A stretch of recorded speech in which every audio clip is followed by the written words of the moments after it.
Scam പ്രൊമോഷന്റെ ഒരു കാര്യം വന്നിട്ടുണ്ടായിരുന്നില്ലേ? അത് സത്യം പറഞ്ഞാൽ ഞാൻ അതിരുന്ന് കണ്ടിട്ട് എന്താ സംഭവം എന്ന് എനിക്ക് ആക്ച്വലി മനസ്സിലായി. പിന്നെ ബ്ലെസ്ലിയുടെ ഒരു സ്റ്റോറിയും കൂടെ എടുത്ത് പിന്നെ അല്ലാതെ കുറെ യൂട്യൂബേഴ്സ് അത് ചെയ്ത് തുടങ്ങിയപ്പോഴാണ് ഞാൻ ഇത് എന്താ സംഭവം എന്ന് അറിയാൻ, അതെ ഇപ്പോഴും എന്താണെന്ന് അറിയാൻ വേണ്ടി മൊത്തത്തിൽ ഒരു വീഡിയോ ഇരുന്ന് കണ്ടത്. അവര് കറക്റ്റ് ആയിട്ട് കാര്യങ്ങൾ ഇങ്ങനെ പറഞ്ഞു തരുമല്ലോ. ശരിക്കും അത് എന്തായിരുന്നു സംഭവിച്ചത്?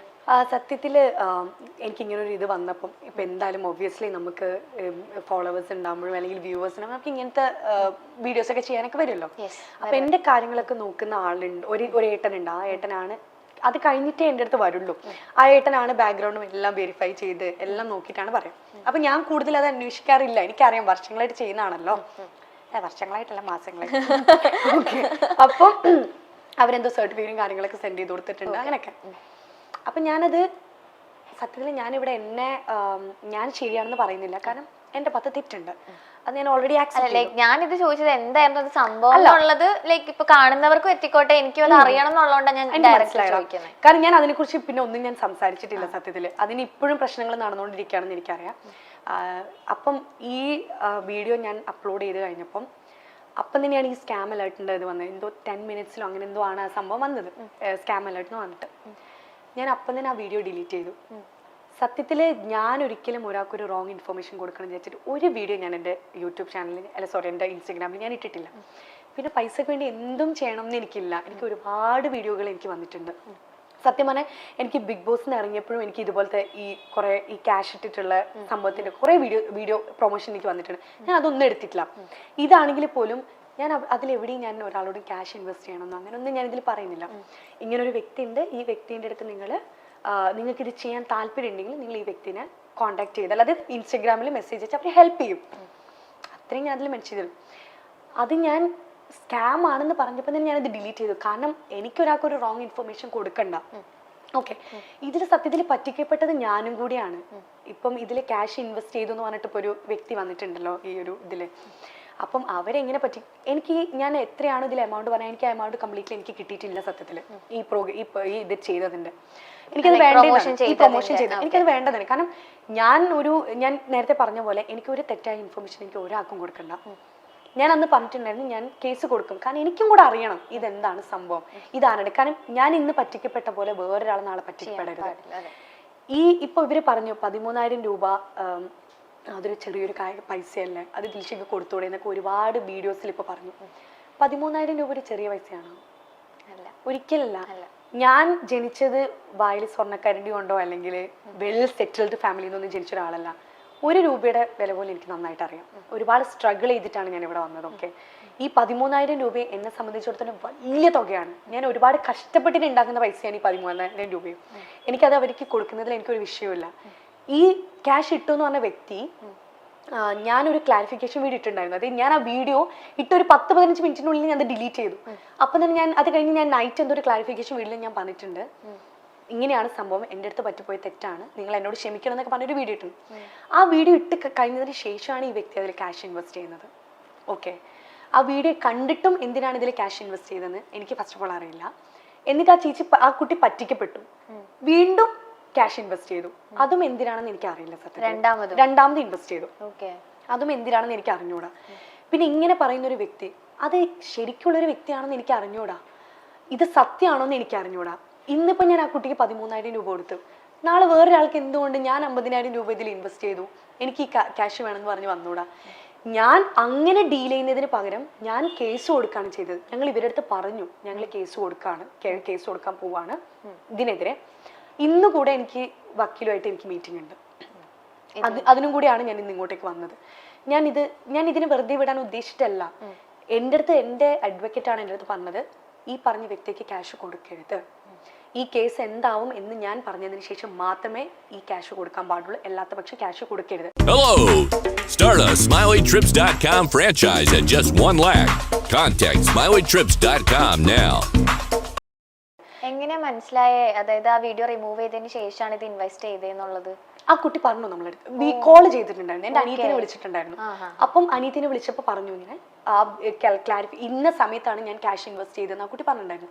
അപ്പൊ എൻ്റെ അനിയത്തി ചോദിച്ചു, അതിന് മുന്നേ ഞങ്ങൾ ക്ലാരിഫിക്കേഷൻ വീഡിയോ ഇട്ടുണ്ടായിരുന്നല്ലോ, അപ്പം അത് കണ്ടിട്ട് എന്തിനാണ് ക്യാഷ് ഇൻവെസ്റ്റ് ചെയ്തത്? അപ്പൊ കുറെ കിടന്ന് ഇങ്ങനെ പഠിക്കുന്നൊക്കെ ഉണ്ടായിരുന്നു. അപ്പം എനിക്ക് സത്യത്തിൽ ഞാൻ ഒരു റോങ് ഒരു ഇൻറ്റൻഷൻ കൂടിയായിട്ടല്ല ഞാൻ ഈ ഒരു വീഡിയോ ചെയ്തത്. ഞാൻ ഒരാളടുത്തും എനിക്ക് ഒരു കാര്യം എന്ന് പറഞ്ഞാൽ ഇവർ ഇട്ടെന്ന് പറയുന്ന ക്യാഷ് അത് എൻ്റെ അക്കൗണ്ടിലോട്ടല്ല വരുന്നത്, അത് പോകുന്നത് ആ വേമിക എന്ന് പറഞ്ഞ കുട്ടിയുടെ അക്കൗണ്ടിലോട്ടാണ്. എനിക്കിതിൽ ഒരു ഉപകാരം കിട്ടാൻ പോകുന്നില്ല. ഇവർ ആര് ക്യാഷ് ഇട്ടാലും ഇവർക്ക് ഇനി ഡബിൾ അടിച്ചാലും അത് അവർക്ക് അടിക്കാൻ പോകുന്ന ക്യാഷാണ്, എനിക്കല്ല. അപ്പം ഞാനപ്പം ലൈക്ക് എൻ്റെ അഡ്വക്കേറ്റ് എൻ്റെ അടുത്ത് പറഞ്ഞു ക്യാഷ് ഒന്നും ഇപ്പം കൊടുക്കരുത്, കേസ് നമുക്ക് എന്തായി അറിഞ്ഞതിന് ശേഷം മാത്രം അവർ പറയുമ്പോൾ ചെയ്താൽ മതി. അതുകൊണ്ടാണ് ഞാൻ അതിനെ അങ്ങനെ ഡീൽ ചെയ്തത്. അല്ലാതെ ഇത്രയും പ്രോഗ്രാം ചെയ്യുന്നില്ലേ, ഒരു 13,000 രൂപ കൊടുത്ത് ആ കേസ് അങ്ങ് ഒതുക്കിക്കൂടെ എന്നൊക്കെ എൻ്റെ അടുത്ത് പലരും മെസ്സേജ് അയച്ചിട്ട് ഇതാക്കിയിട്ടൊക്കെ ഞാൻ ചോദിച്ചിട്ടുണ്ടായിരുന്നു. 13,000 രൂപ ഒരു ചെറിയ തുകയല്ല, അതൊരു വലിയ തുകയാണ്. ഈ കേസ് എനിക്കത് കൊടുക്കുന്നതിൽ എനിക്ക് വിരോധം ഉണ്ടായിട്ടല്ല. എനിക്കറിയാത്തൊരു വ്യക്തി ആ 13,000 രൂപ ഇട്ടിട്ടുണ്ടോ അല്ലെങ്കിൽ ഇത് സത്യമായിട്ടുള്ളൊരു സംഭവമാണോ ഒന്നും എനിക്കറിയില്ല. അപ്പം അതിനെ ഇങ്ങനൊരു രീതിയിൽ ഡീൽ ചെയ്യാതെ അതിനെ നിയമപരമായൊരു രീതിയിൽ ഡീൽ ചെയ്യണം എന്ന് മാത്രമേ ഞാൻ ചിന്തിച്ചിട്ടുള്ളൂ. അപ്പം ആ ഒരു രീതിയിൽ ഇപ്പം തന്നെ ഒരു വീഡിയോ ഇറങ്ങിയൊരു വീഡിയോ നോക്കുകയാണെങ്കിൽ ആ വ്യക്തി തന്നെ നമ്മൾ വിളിച്ച് പറഞ്ഞിട്ടുണ്ടായിരുന്നു ഇങ്ങനൊരു ചാനലിൽ നിന്ന് അങ്ങോട്ടാണ് കോണ്ടാക്ട് ചെയ്തതെന്ന്, ക്യാഷ് കിട്ടിയോ എന്ന് ചോദിച്ചിട്ട് അങ്ങോട്ടാണ് കോണ്ടാക്ട് ചെയ്തതെന്ന്. ആ വ്യക്തിക്ക് എന്തുകൊണ്ട് എന്നെ ഒന്ന് കോണ്ടാക്ട് ചെയ്തുകൂടാ, എന്താണ് ഈ കേസ്, എന്തുകൊണ്ട് 13,000 രൂപ കൊടുത്തില്ല എന്ന് ചോദിച്ചാൽ ഒരു ക്ലാരിഫിക്കേഷൻ എൻ്റെ അടുത്ത് നിർത്തും ഇല്ല. അപ്പം എനിക്ക് ഈ വീഡിയോ ഇടുന്ന ആളുകളോട് എനിക്ക് പറയാനുള്ളത്, ഒരുപാട് തമിഴിൽ ഞാൻ തട്ടിപ്പുകാരി എന്നൊക്കെ പറഞ്ഞിട്ട് ഒരാളെ തട്ടിച്ചിട്ടും ഒരു രൂപ പോലും ഞാൻ എടുത്തിട്ടില്ല. ആ വീഡിയോ ചെയ്തതിൻ്റെ കാശ് പോലും എനിക്ക് കിട്ടിയിട്ടില്ല സത്യത്തിൽ. ഓക്കെ, ഞാനത് അപ്പം തന്നെ ഡിലീറ്റ് ചെയ്യും, എനിക്ക് അതിന് 5 പൈസ വേണ്ട താനും. ഞാൻ ഒരുപാട് പ്രൊമോഷൻ വീഡിയോസ് ഞാൻ ചെയ്തിട്ടുണ്ട്, ചിലർക്ക് ഞാൻ ഫ്രീ ആയിട്ടും ചെയ്തു കൊടുത്തിട്ടുണ്ട്. അതെനിക്ക് ക്യാഷിനോടുള്ള ഒരു ആക്രാന്തം കൊണ്ടൊന്നല്ല, ഞാൻ കാരണം ഒരാൾക്കൊരു ഉപകാരം ഉണ്ടാവണമെങ്കിൽ അത് ഉണ്ടാവട്ടെ എന്നേ ഞാൻ ചിന്തിച്ചിട്ടുള്ളൂ. കാരണം ഞാൻ ഒരുപാട് സ്ട്രഗിൾ ചെയ്ത് വന്നൊരു കുട്ടിയാണ്. ഒരാൾ ഒരു ബിഗിനിങ് സ്റ്റേജിൽ ഒരാളുടെ സ്ട്രഗിൾ എന്താണെന്ന് അറിയുന്ന ഒരാളാണ് ഞാൻ. അപ്പം എന്നെ കൊണ്ട് കഴിയുന്ന രീതിയിൽ ഒരാളെ സഹായിക്കാൻ ഞാൻ ശ്രമിച്ചിട്ടുണ്ട്. ആ ഒരു ഇതിൻ്റെ ഒരു ഇതിൽ ഞാൻ ചെയ്തൊരു വീഡിയോ ആണത്. ഒരുപാട് പേര് ക്രിപ്റ്റോന്റെ പേരിൽ വീഡിയോ ചെയ്തിട്ടും ഞാൻ കണ്ടിട്ടുണ്ട്, വലിയ വലിയ ആളുകൾ വരെ ചെയ്തിട്ടുണ്ട്. പക്ഷെ അതിനൊന്നും ഒരു തട്ടിപ്പിന്റെ പേരിൽ ഇതാക്കിയിട്ടൊന്നും ഞാൻ ഇതൊരു കേസ് കൊടുത്തൊന്നും ഇതാക്കിയിട്ടൊന്നും ഞാൻ കണ്ടിട്ടില്ല. ഇതിലും ഒരാളടുത്ത് പോലും ക്യാഷ് ഇടാൻ ഞാൻ എവിടെയും പറയുന്നില്ല. ഞാൻ അതിൽ പറഞ്ഞൊരു തെറ്റുന്നുണ്ട്, 100% ട്രസ്റ്റബിൾ ആണ് ഈ പേജ് എന്ന് ഞാൻ പറഞ്ഞു, എൻ്റെ തെറ്റാണ്.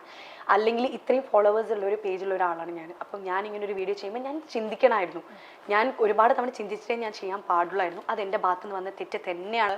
ഞാൻ പറഞ്ഞല്ലോ കുറേ പേര് തട്ടിപ്പുകാരി അങ്ങനെയൊക്കെ പറഞ്ഞിട്ട് കുറേ വീഡിയോസ് ഇട്ടു എന്നൊക്കെ പറഞ്ഞില്ലേ. ഞാൻ ഒരാളുടെ അടുത്ത് നിന്ന് ഒരു ക്യാഷ് പോലും ഞാൻ തട്ടിപ്പറിച്ചെടുത്തിട്ടുമില്ല. എനിക്ക് അങ്ങനെ ഒരു ക്യാഷ് വേണ്ടെന്നാണ്. എനിക്ക് ഞാൻ തന്നെ കഷ്ടപ്പെട്ടുണ്ടാക്കുന്ന ക്യാഷ് മതി, എനിക്കത് തന്നെ ധാരാളം.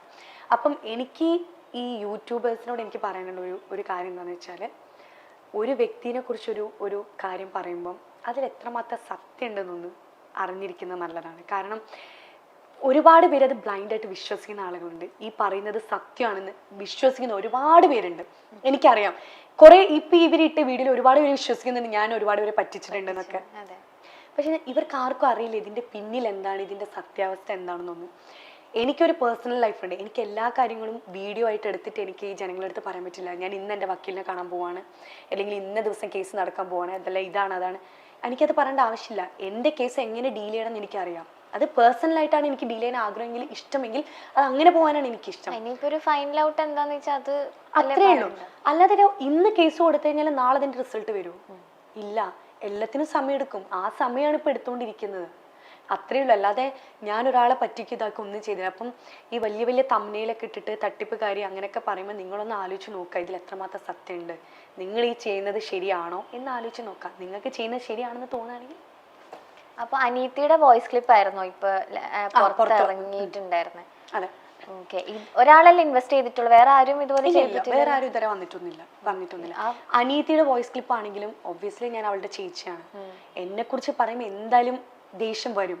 അതിന്റെ ആ ഒരു ഇതിൽ അവൾ പറഞ്ഞൊരു വോയിസ് ക്ലിപ്പ് ആണത്. പിന്നെ ഓൾറെഡി നമ്മൾ ആ വ്യക്തിയുടെ അടുത്ത് കാര്യം പറഞ്ഞതാണ് ഇങ്ങനെയാണ് സംഭവം എന്നുള്ളത്. അനീതിനെ കോൺടാക്ട് ചെയ്തു. എന്റെ അനീതി നല്ല രീതിയിലാണ് ആ വ്യക്തിയായിട്ട് സംസാരിച്ചതും കാര്യങ്ങളൊക്കെ ഇതാക്കിയത്. ഇപ്പൊ അവളിപ്പോ പുറത്ത് UK പഠിച്ചുകൊണ്ടിരിക്കുക. അപ്പം അവിടെയും ഒരുപാട് മെസ്സേജുകൾ അയക്കുക, ഒരുപാട് കോളുകൾ ചെയ്യുക, മെസ്സേജുകൾ ചെയ്യുക, അങ്ങനെയൊക്കെ.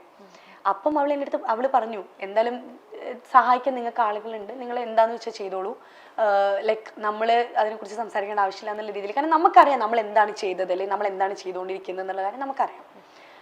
അത്രയേ ഉള്ളൂ. ഓക്കെ, ഇപ്പൊ എന്തായാലും ഇത് ഫൈൻഡ് ചെയ്ത് ആരാണ് ചെയ്തതെന്നുള്ളത് നമുക്ക് കണ്ടുപിടിക്കാൻ പറ്റും തന്നെയാണോ അഡ്വക്കേറ്റ് പറയുന്നത്? അത് അതിനെക്കുറിച്ച് നമ്മളിപ്പോൾ ലൈക്ക് അതിപ്പോൾ നടന്നുകൊണ്ടിരിക്കുന്നേ ഉള്ളൂ. അതിപ്പോൾ കണ്ടുപിടിക്കാൻ പറ്റുമോ പറ്റില്ല എന്നുള്ളത് നമുക്ക് സത്യത്തിൽ അറിഞ്ഞൂടാം. കാരണം ഇത് ഇപ്പം എന്താ പറയാ, ഇങ്ങനെ ഒരുപാട് തട്ടിപ്പുകൾ ഇപ്പം നടക്കുന്നുണ്ട് സത്യത്തിൽ. ട്രോളൊക്കെ ഇരുന്ന് കാണാറുണ്ടായിരുന്നോ? ട്രോളോ?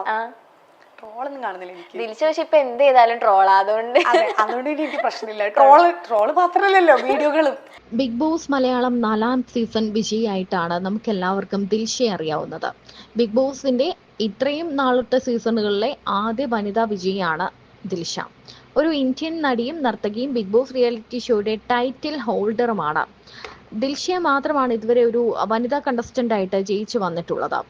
2014 dance reality പ്രോഗ്രാമായ ഡിഫോ dance season 1 Dilsha മത്സരിച്ചത്. അതിൽ 5ാം സ്ഥാനത്ത് എത്തുകയും ചെയ്തു. പിന്നീട് കാണാ കൺമണി എന്ന സീരിയലിൽ അഭിനയിച്ചു. 2016 ഏഷ്യാനെറ്റ് ടെലിവിഷൻ അവാർഡിൽ മികച്ച അഭിനയത്തിനുള്ള അവാർഡ് വരെ ദിൽഷയ്ക്ക് ലഭിച്ചിട്ടുണ്ട്. ബിഗ് ബോസിൽ എത്തിയതോടെയാണ് ദിൽഷയെ പറ്റി കൂടുതൽ പേർ അറിയാനും സംസാരിക്കാനും ഒക്കെ തുടങ്ങിയത്. ഡോക്ടർ റോബിനുമായുള്ള അടുപ്പവും പിന്നീട് റോബിനെ ദിൽഷ പറ്റിച്ചു എന്ന തരത്തിലുള്ള ചില കാര്യങ്ങളും, റോബിന്റെ വോട്ട് കൂടി കിട്ടിയിട്ടാണ് ദിൽഷ ബിഗ് ബോസ് ജയിച്ചത് തുടങ്ങിയ പല കാര്യങ്ങളും നമ്മൾ ഇതിനടുത്ത് കേട്ടു. ഇപ്പോൾ റോബിന്റെ വിവാഹവുമായിരിക്കുകയാണ്. ബിഗ് ബോസിലുള്ള പല താരങ്ങളുമായിട്ടും പല മത്സരാർത്ഥികളുമായിട്ടും ദിൽഷ ഇപ്പോഴും വളരെ വലിയ സൗഹൃദം കാത്തു സൂക്ഷിക്കുന്നുണ്ട്. ദിൽഷയുടെ ഇന്റർവ്യൂസ് കാണുമ്പോൾ നമുക്ക് മനസ്സിലാകും റിയാസുമായിട്ടാണ് ദിൽഷയ്ക്ക് ഏറ്റവും നല്ല ഫ്രണ്ട്ഷിപ്പ് ഉള്ളത്. ഇപ്പോൾ റിയാസിനോട് തന്റെ വിവാഹമായി എന്ന് പറയുന്ന ദിൽഷയുടെ ഒരു ഇന്റർവ്യൂ ഭാഗമാണ് വൈറലായി മാറുന്നത്.